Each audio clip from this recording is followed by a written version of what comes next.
2024년 4월 24일 오후 10시 35분입니다. 안녕하세요. 등혜입니다. 네, 25일 내일 시장에서 볼 이슈들을 정리했는데요. 한번 시작해 보도록 하겠습니다. 시장이 좀 좋긴 했는데 찐반등인지는 모르겠습니다. 왜냐면 일단 몇 개를 좀 전달을 드려보면 현재 달러 엔화가 155포인트를 찍었거든요. 그러니까 달러가 엔화 가치가 좀 떨어지고 있는 상태인데 GDP가 준비가 되어 있고, BOJ에서 이제 환율에 대한, 그러니까 일본은행에서 이제 환율에 대한 내용을 개입을 할 가능성도 있어 보입니다. 그래서 좀 체크를 해야 된다고 생각을 하고 있겠고, 이게 문제가 뭐냐면, 국내 거도 영향이 좀 있을 수도 있어요. 그래서 아마 오르는 거에 있어서 조금 체크를 좀 해야 된다. 그래서 10년물 국채가 좀 다르시 오르고 있기 때문에 시장에서는 흐름을 좀 체크를 해야 된다. 이렇게 저는 생각을 하고 있습니다. 그래서 구독, 좋아요 한 번씩 부탁드리고요. 시작해 보도록 하겠습니다. 자, 소금 공장 초유의 사태, 관련주 인상과 신성홀딩 샘표식품, 식품업계가 필수 원재료인 소금 부족으로 제품 생산을 전면 중단해야 된다는 위기에도 처해 있다고 전달되었습니다. 유일 정제형 공급업체가 중대재해 사고로 공장 가동을 열흘째 멈추고 있다는 내용이 있는데, 글로벌 시장에서 K푸드의 인기가 좀 많아지고 있는 시점이라서 현재 상황에서 이런 공급 중단 사태가 장기화가 되면은 식품 산업 전반에 좀 타격이 있을 수도 있다. 이런 이야기들이 좀 있습니다. 지금 예전 같은 경우 이제 일본의 오염수 방류 이제 그런 내용들도 있었었고, 그랬었기 때문에 이제 소금에 대한 이제 주목도가 있었었는데, 이제 테마성이 워낙 짙다 보니까 뭐 이런 이슈들이 좀 나왔을 때는 좀 체크를 해볼 필요가 있다고 생각을 합니다. 그래서 일단 좀 관심을 좀 가져보실 필요가 있다고 생각을 하고 있습니다. 자, 두 번째, 국채 상승과 달러 엔화 상승. 아까 이제 위에서 얘기한 것처럼 시장이 좋지 못할 경우에는 확실히 좀 움직일 가능성이 있다고 생각을 합니다. 전쟁 이슈는 지금 이제 중동발 내용은 어느 정도 줄어들어 있기 때문에 국채와 이제 달러 가격에 초점이 좀 될 가능성이 있다고 생각을 하고 있고, 엔달러가 이제 155엔을 이제 돌파를 하게 되면 급격하게 좀 올라갈 수도 있다고 생각을 합니다. 그래서 엔화 가치가 좀 하락하는 거는 사실 국내에서도 좋은 내용은 아니거든요. 원달러에서도 이제 영향이 분명적으로 있다는 생각입니다. 왜냐면 달러 원도 그에 대한 값어치를 이제 평균화해야 되기 때문에 맞출 수밖에 없어요. 따라갈 수밖에 없어요. 그래서 위에서도 말했듯이 언제든지 개입이 가능하지만 내수 경기에 부정적인 영향을 미칠 수도 있죠. 일본에 있어서는. 그래서 현재 좀 체크를 해야 된다고 생각을 하고 있는 상태입니다. 자, 세 번째, 에코프로가 25일 재개합니다. 에코프로가 이제 25일부터 이제 거래 재개가 됐는데, 5분의 1의 액면 분할하고 이제 나오죠. 그래서 본사에서 이제 주총을 개최를 했었고, 그 다음에 그에 대한 이제 안건을 승인한 뒤에 이제 국민주로 가겠다는 부분이었는데, 10만 초로 거래될 것으로 이제 보여집니다. 그래서 주주 가치를 좀 높이기 위한 이제 주당 가치를 낮춘 건데, 효과는 열려봐야 알 수 있을 거라고 생각을 합니다. 사실 솔직하게 얘기를 하면 사실 2차 전지의 주목도가 원체 낮아지고 있는 상태다 보니까 에코프로 입장에서도 수를 썼어야 됐을 거라고 저는 생각을 합니다. 어쨌든 주당 가치가 원체 높은 상태이기도 했었었고, 그에 따른 이제 가장 친화적이기 하면서, 그리고 거래 대금을 좀 순환매를 좀 돌릴 수 있게끔 할 수 있게끔 하는 부분들이 일단 어찌됐든 분할이 맞다고 판단한 것 같습니다. 근데 사실 이제 분할을 한 종목들의 주목도를 살펴보면 사실 결과론적으로 봤을 때는 아직 장기적으로 보진 않았는데 초반에는 반짝였다가 살짝 조금씩 힘이 떨어지는 그런 모습들을 좀 점차 보여줬었거든요. 그래서 글쎄요, 한번 일단 현재 체크를 조금 해봐야 되지 않을까 그런 생각을 하고 있긴 합니다. 신규 진입자들에게는 굉장히 좋은 내용이다 이렇게 볼 수가 있겠죠.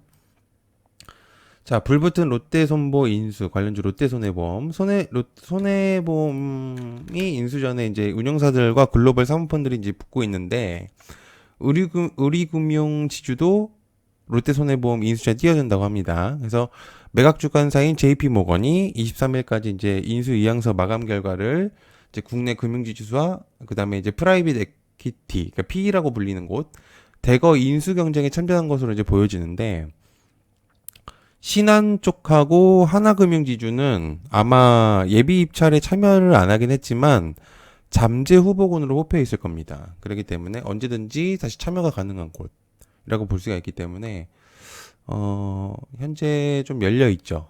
여러 가지로.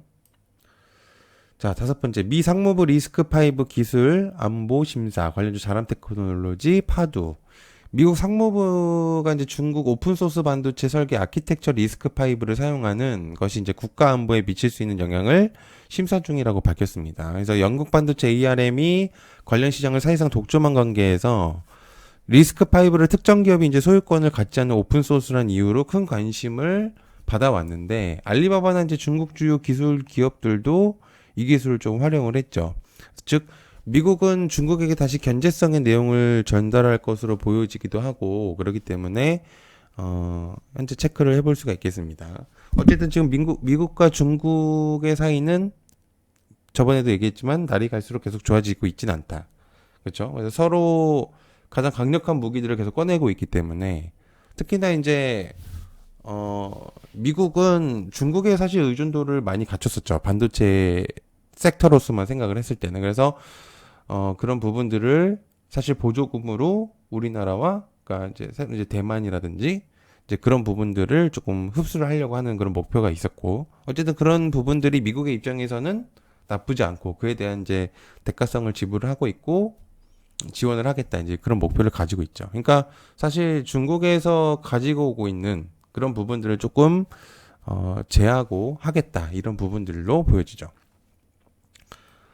자, 부동산 PF를 대신할 데이터 센터. PF 관련 부서들이 사실 사업이 맡겼습니다. 부동산 시장이 조금 얼어붙으면서 이제 새로운 먹거리를 찾는 것들이 이제 데이터 센터라는 의견들이 좀 많은데, 클라우드 AI 산업 고속 성장을 하면서 인프라인 데이터 센터가 직접적인 수혜를 받고 있는 상태입니다. 그래서 데이터 센터는 PF 시장 침체 민원 등으로 이제 공급이 더디게 이루어지고 있기 때문에 아직은 블루오션일 가능성이 있다.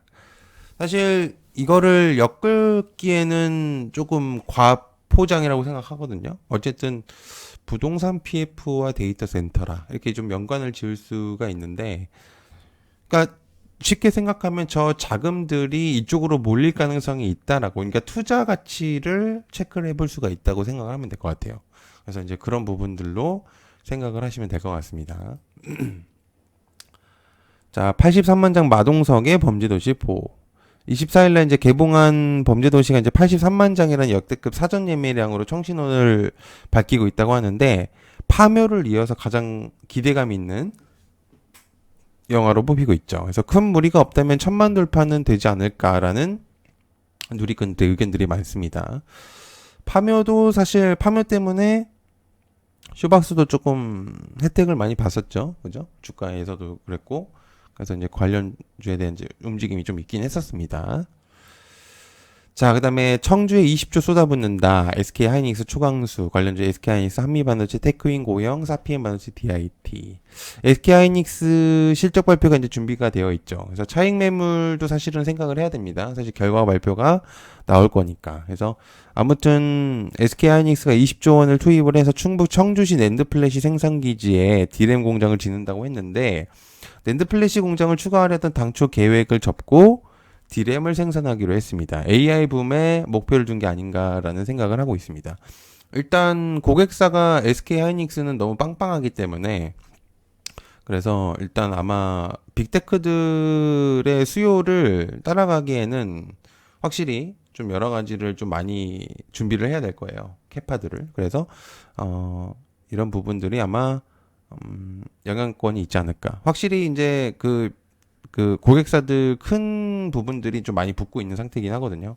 그래서 이런 부분들만 있어서도 확실히 지금 현재 AI 붐이 강하다라는 걸 알 수가 있죠. 자, 테슬라의 목표 정해졌다. 관련주 에코프로 BM, LNF, 그 다음에 리튬, 하이드로리튬, 리튬 포스 등등등. 일론 머스크는 25년 미래 차량 라인업을 업데이트를 할 거고, 4680의 니켈 기반 셀을 이제 공급 업체의 비용 증가에 대한 내용을 전달했었는데, 특히나 가장 중요한 포인트는 자율주행 목표를 이룰 것이라는 게 가장 중요한 포인트죠. 현재 지금 현대차가 레벨 3 자율주행을 사실 다운그레이드를 시켰는데, 그러니까 사실상 포기를 했었는데, 레벨 4에서 다시 내용이 나왔었단 말이죠. 그래서 지금 현재 전장 관련주들의 이제 주목도가 조금 생기고 있는 부분이고, AI 로봇 회사로 평가받을 거고, 사이버 트럭은 연간 1억 달러를 수익 창출 중이다. 이렇게 내용을 전달했습니다. 이제 스톡 옵션 주주총회 투표를 좀 앞두고 있어서 일론 머스크의 입털기가 좀 시작이 돼야 된다. 원래 이제 입을 굉장히 잘 털었기 때문에 성공한 부분들도 없잖아 있었거든요. 물론 실력적인 부분들도 뛰어나긴 하지만 아무튼 그런 부분들도 있습니다. 립 서비스도 중요합니다. 자, 요 정도로 하면 될 것 같고요. 시청해서 감사하고요. 고맙습니다. 감사합니다.